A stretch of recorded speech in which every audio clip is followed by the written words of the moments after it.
찾았습니다. 물과 에너지원과 탄소가 있어야 한다고 했죠.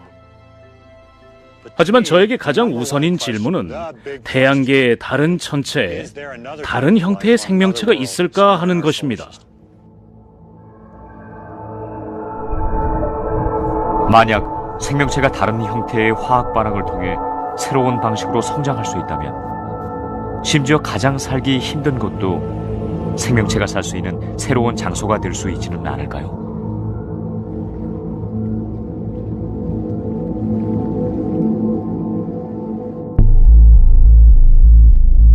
토성의 위성 중 하나가 바로 그런 곳입니다. 우주 탐사선 카시니오가 갔었던 토성의 가장 큰 위성, 바로 타이탄입니다.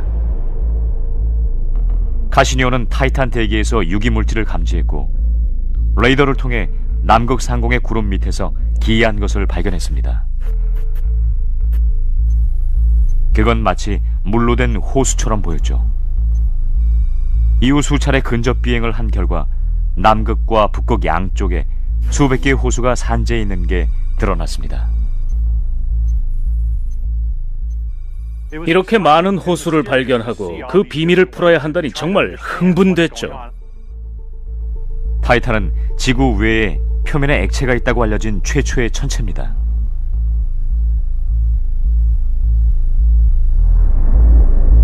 하지만 영하 180도인 타이탄에서 이 액체가 물일 리는 없었죠.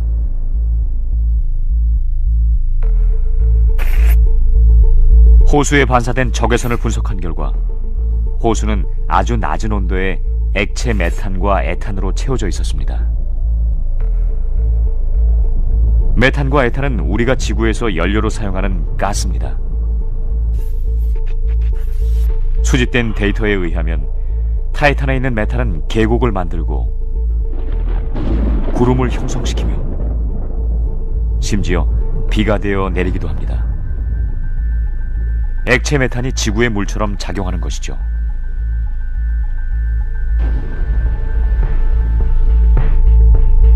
하지만 액체 메탄이 과연 물처럼 생명체를 위한 필수 요소로서 유기 분자를 용해시키고 혼합시키고 상호작용을 하게 할 수 있을까요?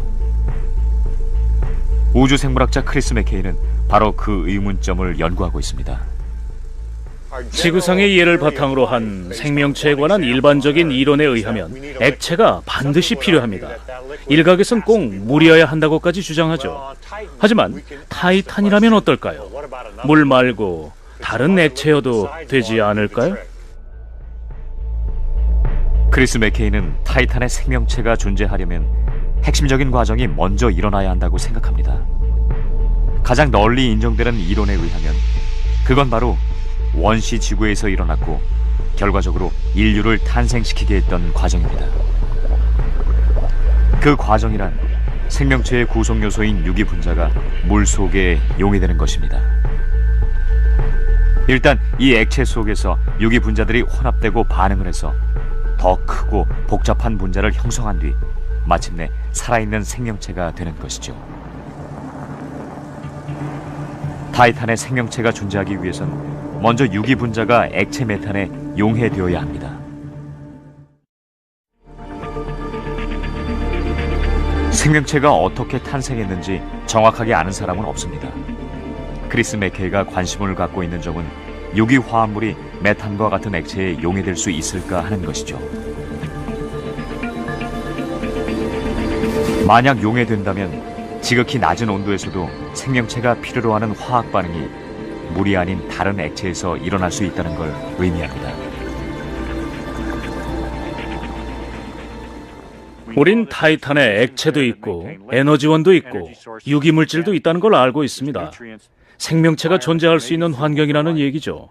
그곳에 생명체가 있다면 지구상에 있는 것과는 완전히 다를 겁니다.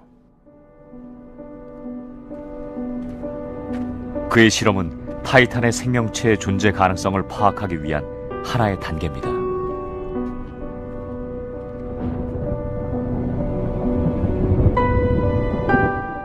제가 가장 흥미롭게 생각하는 게 타이탄의 생명체 존재 가능성입니다. 왜냐하면 아주 다른 조건에서 생명체가 두 번이나 탄생했다는 뜻이기 때문이죠. 그 사실은 수많은 항성 주위를 도는 다양한 행성들에서 생명체가 나타날 수 있다는 걸 보여줍니다. 타이탄, 엔셀라두스, 유로파, 이오. 이 위성들은 우리 태양계 내에도 생명체가 존재할 가능성이 있다는 사실을 보여줍니다. 구조나 구성 요소의 측면에서 우리가 한 번도 보지 못한 생명체가 있을지도 모릅니다. 그런 환경에서도 생명체가 살 수 있다는 걸 우린 이제 깨닫고 있죠. 세 가지 기본 요소, 즉 에너지, 액체, 화학적 구성 요소는 지금까지 생각해왔던 것보다 더 광범위하게 퍼져 있습니다. 만약 이곳에 그 요소들이 존재한다면 태양계의 경계를 넘어선 곳에도 생명체가 필요로 하는 조건이 존재할 수 있을까요? 우리 태양계에 대해 잘 알아야 우리 은하계 다른 항성들 주위에 생길 수 있는 조건들을 더 잘 이해하게 될 것 같습니다. 새로운 발견을 통해 우주에 대한 우리의 시각이 정말 많이 변했습니다. 저 너머 어딘가에 생명체가 살고 있는 행성들을 거느린 우리의 태양과 같은 항성이 있을까요? 우리 은하계 내에도 태양과 비슷한 항성들이 수십억 개나 있습니다. 그리고 그건 그 주위를 공전하는 천억 개의 행성들이 있다는 뜻입니다. 만약 그곳에 생명체가 있다면 과연 우리가 찾을 수 있을까요? 천문학자 마리오 리비오는 그러한 탐사 계획의 선두주자입니다. 그는 허블 우주 망원경을 이용해 우주를 관찰하면서 태양과 비슷한 항성에서 생명체가 나타나는지 지켜보고 있죠. 이건 허블 망원경이 촬영한 오리온 성운입니다.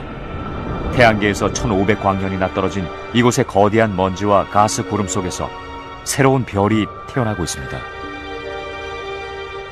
오리온 성운을 보면 마치 동굴 속을 들여다보는 것 같습니다. 그 속에 텅 빈 부분이 보이는데 바로 가스와 먼지가 폭발한 곳이죠. 그 안에서 별들이 새로 태어나고 있습니다. 화면 중앙 밝게 빛나는 별들 사이에 작고 검은 얼룩처럼 보이는 게 있습니다. 사실 이건 먼지와 가스로 이루어진 밀도가 높은 원반으로 둘러싸인 원시 태양입니다. 주변 원반의 폭이 무려 800억 킬로미터가 넘죠. 이 검은 얼룩은 새로운 태양계의 시작을 보여주고 있습니다.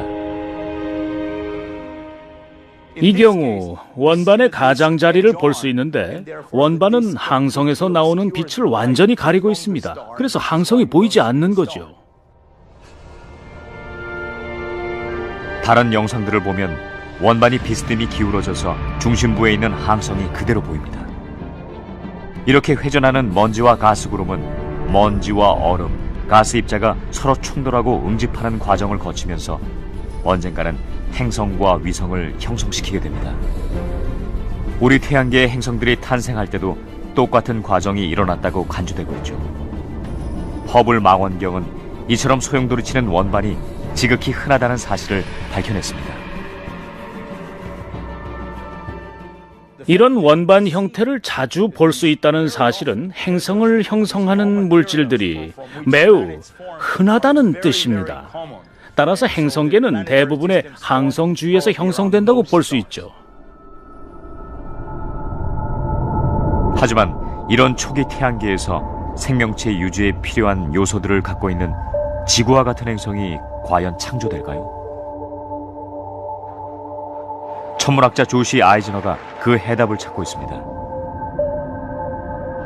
아이즈너는 가스와 먼지 구름을 더 자세히 관찰하기 위해 하와이의 마우나케아로 향했습니다.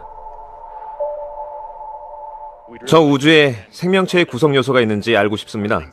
지구상의 생명체와 관련 있는 것들이 다른 항성 주위를 도는 행성에도 있을까요?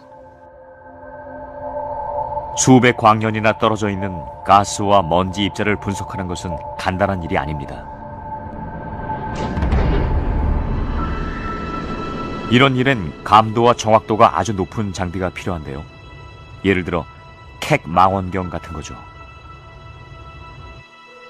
4200m 높이의 휴화산 정상에 세워져 있는 이 쌍둥이 망원경은 전 세계에서 가장 성능이 우수한 망원경 가운데 하나입니다. 조시 아이즈너는 2개의 망원경을 모두 사용합니다.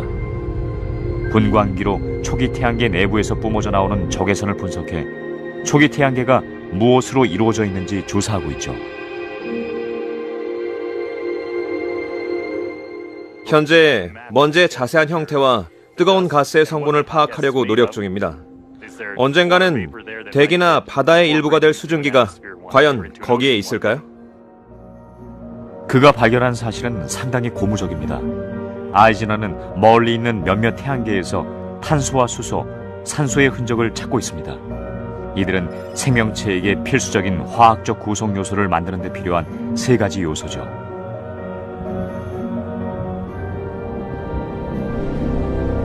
그보다 더 흥미로운 것은 일부 원반에서 항성으로부터 지구와 같은 특징을 가진 행성이 형성되기에 적당한 거리에서 그러한 요소들이 나타났다는 사실입니다.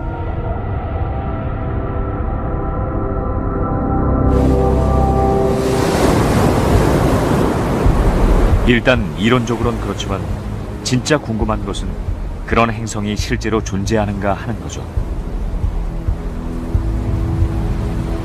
제프 마시는 그 질문에 대한 해답을 찾고 있는 천문학자입니다. 행성 전문가인 마시는 우리 태양계에서 수천 광년씩 떨어져 있는 다른 항성들 주변에서 이미 형성돼 있을지도 모르는 행성의 흔적을 찾기 위해 우주를 관찰하고 있죠. 다른 항성 주위에서 행성을 찾는 건 사실 힘든 일입니다. 이유는 간단합니다. 행성이 빛을 발하지 않기 때문이죠. 원래 어둡습니다. 제프 마시 같은 열성적인 행성 전문가들은 고성능 망원경을 이용해 이 힘든 일을 해내는 법을 찾아냈습니다. 별, 즉 항성을 보면 24시간 내내 늘 같은 밝기로 빛나고 있습니다. 하지만 그 별의 궤도를 도는 행성이 있어서 행성이 별 앞쪽을 통과할 때면 행성은 별빛을 약간 차단하게 됩니다. 그럼 별이 아주 조금 희미해지는 걸 볼 수 있죠. 행성이 반복적으로 계속 그 앞을 지나갈 때마다요. 그렇게 되면 놀랍게도 행성의 크기를 알 수 있습니다. 행성이 클수록 별에서 나오는 빛이 더 많이 차단되기 때문이죠. 별들이 흐려지는 걸 관찰만 해도 우린 이들 행성에 대해 많은 정보를 얻을 수 있습니다. 천문학자들이 이런 방법으로 발견한 행성의 대부분이 별빛을 많이 차단하는 거대한 크기라는 건 놀라운 일이 아닙니다.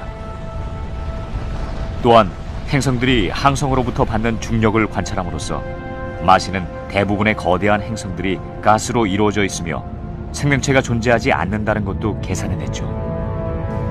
하지만 무엇보다도 중요한 것은 생명체에게 필요한 조건이 존재할 수 있는 훨씬 더 작고 암석으로 이루어진 지구와 같은 행성을 발견했다는 것입니다. 지구만한 크기의 행성을 찾는 것은 몹시 어려운 일입니다. 지구가 태양 앞을 통과할 때 지구는 태양에서 나오는 빛의 단지 0.01%만 차단하니까요.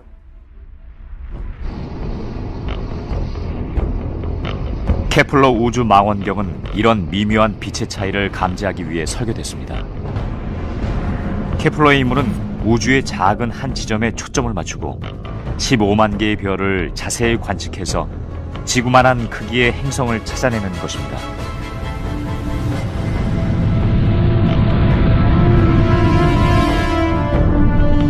별빛의 미세한 차이를 감지할 정도로 감도가 뛰어난 케플러 망원경은 이미 무수히 많은 데이터를 생산하고 있고 현재 수천 개에 달하는 새로운 행성 후보가 발견되고 있습니다. 케플러 망원경은 이미 그 행성이 암석으로 이루어졌다는 걸 뜻하는 특정 지름과 질량을 가진 행성들을 발견하고 있습니다. 그래서 우린 지금 인류 역사상 최초로 저 우주의 별들 사이에 지구와 유사한 행성들이 있다는 걸 알게 됐죠.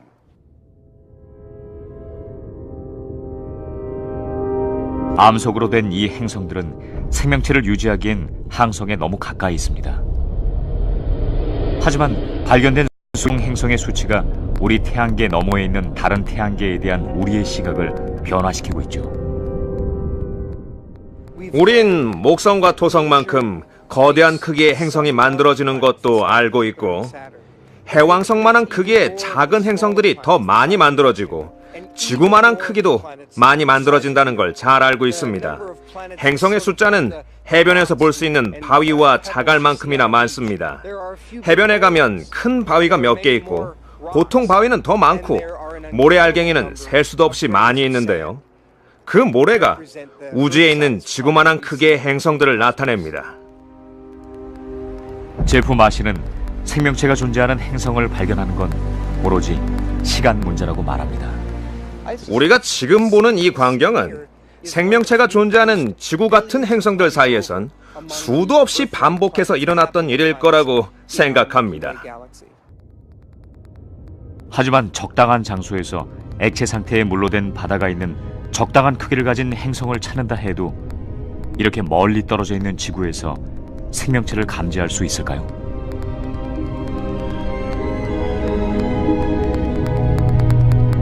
제임스 웹 우주 망원경이라면 가능할지도 모릅니다. 2018년에 지구 궤도로 쏘아 올려질 예정인 이 최신 망원경은 허블 망원경보다 성능이 3배나 뛰어납니다. 제임스 웹 망원경은 생명체의 흔적을 찾아 가장 가까이 있는 지구와 유사한 행성의 대기를 통과하는 별빛을 분석할 수 있을 것입니다. 전 가능성이 높다고 봅니다. 우리 지구처럼 산소와 메탄, 이산화탄소, 질소가 있는 행성을 찾는다면 아마도 그곳엔 산소를 만들어내는 식물이 있을 거라고 생각합니다. 고성능 망원경들이 더 멀리 관측하고 우주 탐사선이 머나먼 우주 가까이 날아가게 되면서 새로 발견된 사실들이 우리 태양계와 은하계에 대한 기존에 갖고 있던 우리의 생각을 변화시키고 있습니다. 현재 임무 수행 중인 탐사선이 보내오는 데이터를 보고 전 끊임없이 놀라고 있습니다. 공상과학소설은 우리가 지금 발견하고 있는 것들에 대해 아무 얘기도 해주지 않았거든요.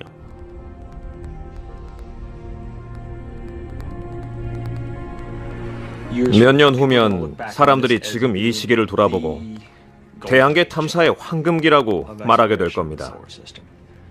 누구나 생전 처음 낯선 곳에 가게 될 때가 있는데 우리가 지금 그런 상황이죠. 과학자들은 우리 태양계와 그 너머의 우주에서 생명체가 필요로 하는 구성 요소인 유기 분자를 찾고 있습니다. 지구가 우주에서 생명체가 존재하는 유일한 곳이라고 생각하는 건 어리석은 생각입니다. 우주엔 수십억 개의 은하계가 있고 아마도 생명체가 존재할 수 있는 환경을 가진 천체는 수조 개에 달할 겁니다. 하나의 천체를 생명체가 살 수 있도록 만드는 조건은 상상했던 것보다 더 광범위하게 퍼져 있을 수도 있습니다. 생명체가 다른 세계에선 더 쉽게 탄생할 수도 있다는 생각이 듭니다. 지구에 생명체가 살 수 있도록 한 자연의 힘은 우리 은하계의 다른 곳에서 똑같은 위력을 발휘할지도 모릅니다. 누구나 할 수 있는 일을 가르쳐드리죠. 밤하늘을 자세히 들여다보고 반짝이는 빛을 관찰하다 보면 그 별들이 대체로 행성을 거느리고 있다는 걸 알게 됩니다. 그게 바로 우리 은하계입니다. 저 우주엔 우리 은하계와 같은 수조 개의 은하계가 있고 행성들의 숫자는 사실상 셀 수도 없을 만큼 많습니다. 외계 생명체의 존재 가능성을 밝히기 위한 경쟁은 이미 진행 중에 있습니다.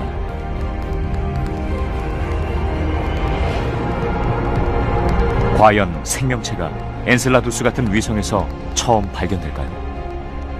최첨단 고성능 망원경에 의해 발견될까요? 아니면 영영 발견되지 않을까요? 그 해답이 무엇이든 간에 많은 사람들은 지구 밖 우주에 생명체가 있는가를 밝힐 수 있는 발달된 과학기술과 지식을 갖게 된 지금이 역사적인 전환점이라고 믿고 있습니다.